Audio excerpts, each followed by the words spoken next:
While we've covered a number of luxurious as well as Spartan lower-end cars on this channel, one area that we haven't much touched on is muscle cars. Let's change that tune today with a spotlight on one of the rarest, fastest, and most luxurious muscle cars to ever be churned out of Detroit. Or should I say Flint, Michigan in this case, the 1970 Buick GSX. The muscle car era really came into its own beginning in the late 1950s as domestic auto manufacturers started putting higher performance engines in smaller and lighter weight vehicles in pursuit of attracting new customers.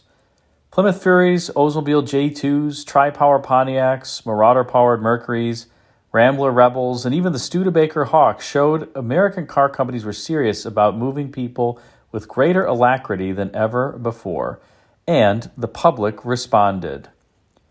It's hard to pinpoint where the movement exactly started, and opinions certainly vary, but one perspective is that the muscle car era was kicked off in 1949 when Oldsmobile put its 303 cubic inch Rocket V8 from the 98 into the smaller and lighter weight 88, which shared its body with the six-cylinder Oldsmobile 76. At the time, the Rocket V8 produced 135 horsepower, and it was enough to win 80% of the NASCAR races that season. Others point to the 1936 Buick Century as the genesis of the muscle car, which effectively was a smaller special body outfitted with the Roadmaster's larger 320 cubic inch, 141 horsepower straight 8 underhood. It was capable of speeds in excess of 100 miles per hour, hence the name Century, and was known as the banker's hot rod. Whatever the case of its origins, by 1970, a bevy of muscle cars were available to the buying public. But one muscle car stands out as being atypical for the division that produced it, well, at least to those who had forgotten about the 1936 Buick Century, as well as its mission to provide luxury and performance in a single package, the 1970 Buick GSX. In the early 1960s, Buicks were fast gaining a reputation as the doctor's car, exemplifying understated yet tasteful elegance for mature buyers. At the same time, other GM divisions like Pontiac and Oldsmobile were entertaining the performance arena and targeting younger buyers through improved performance on intermediate-sized cars like the GTO and 442. In fact, Pontiac's general manager Pete Estes violated the corporation's ban on engines larger than 330 cubic inches being placed in intermediates by offering the GTO as an option package on the 1964 Tempest, and it came standard with a 389 cubic inch 4-barrel V8 engine. It was a runaway hit with buyers. Seeing the sales success that resulted, GM brass rescinded the ban. Buick also decided it was time to enter the fray with a sportier entry of its own and introduced the 1965 Skylark Grand Sport, the first car that was dubbed Grand Sport in Buick's lineup.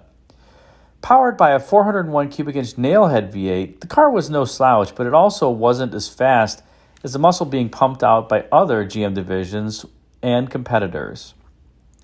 As the years went by, Buick expanded its GS lineup with new models, and by 1969, Buick had a top dog GS 400 model available, which included a 400 cubic inch D-stroked version of Buick's largest 430 cubic inch V8, and it made 340 horsepower in standard form or 345 horsepower in Stage 1 form. Many would argue the latter rating understated the engine's true power. There was also an over-the-counter, dealer-only Stage 2 option available beginning in the late 1968 model year that afforded buyers 360 horsepower or more. By 1970, Buick's GS 400 had evolved into the GS 455 as Buick's top V8 was enlarged and GM leadership enabled intermediate-sized cars to be outfitted with the largest engines offered. The change in powertrains was accompanied by all-new sheet metal, which stretched an extra 2 inches versus the previous year's version, giving the car a presence equivalent to its near 4,000-pound weight. However, the real news came mid-year with the introduction of the Buick GSX, an $1,195 option package on the GS 455. For this chunk of change, buyers received a 4-speed close-ratio transmission complete with Hurst shifter, bucket seats, heavy-duty shocks and stabilizer bars, quicker power steering, power front disc brakes, a 3.42 positive traction rear end, rally steering wheel, hood-mounted tachometer, front and rear spoilers, 7-inch wide chrome wheels shed with G60 by 15 wide oval tires, and the choice of either Saturn yellow or Apollo white paint complemented by a blackout hood and black stripes on the rear of the car. Standard under hood in the GSX was the GS 455's 350 horsepower 455 cubic inch V8, making 350 horsepower and sporting a 10-to-1 compression ratio. For an extra $113 on the GSX, buyers could add the Stage 1 engine, which bumped compression ratios from 10-to-1 to 10.5-to-1, in addition to including a higher performance camshaft, larger valves, stiffer valve springs, and a heavier duty radiator. Though rated at 360 horsepower, many enthusiasts believe the horsepower was at least closer to 400 in gross horsepower form on these Stage 1 engines, in large part because the so-equipped GSXs not only ran, but were proclaimed the fastest muscle cars produced in the January 1970 issue of Motor Trend. For purposes of comparison, a 1970 Stage 1 Buick ran the quarter mile at 13.4 seconds at 105 miles per hour in that issue, roughly 0.4 of a second quicker than a 1970 Plymouth Hemi Cuda the magazine tested the same year, and also quicker than the 1970 SS454 Chevelles being tested by the Buff Books. Amazingly, Buick had intended to offer buyers even more performance with a Stage 2 package that would be offered specifically for so-called off-road use, and which included high-compression 12-to-1 heads, an even hotter cam, aluminum intake, and forged pistons. Unfortunately, the Stage 2 never made it to production, perhaps in part because insurance premiums as well as safety and emissions regulations were starting to put a damper on the waning muscle car era. Moreover, in 1971, GM's mandate that all engines had to run on unleaded or low-lead gasoline caused Buick's most powerful 455s to sport a relatively low 8.5-to-1 compression ratio, reducing gross horsepower to 315 in standard form and 345 in Stage 1 form. The GSX was also downgraded for 1971 to a less complete option package, which now required buyers to separately check off options such as the front spoiler, body color rear spoiler, hood tack, and sport mirrors, which were available on any GS model. In any case, it's hard to argue that the 1970 Buick GSX is anything but a masterful muscle car, and one that achieved hot rod performance with shockingly good looks. Due to its late introduction in the 1970 model year, only 678 GSXs were produced, with roughly 400 being equipped with the Stage 1 package. Needless to say, prices are relatively sky-high for mint copies. So what can you do if you want that great GSX but don't want to spend the money?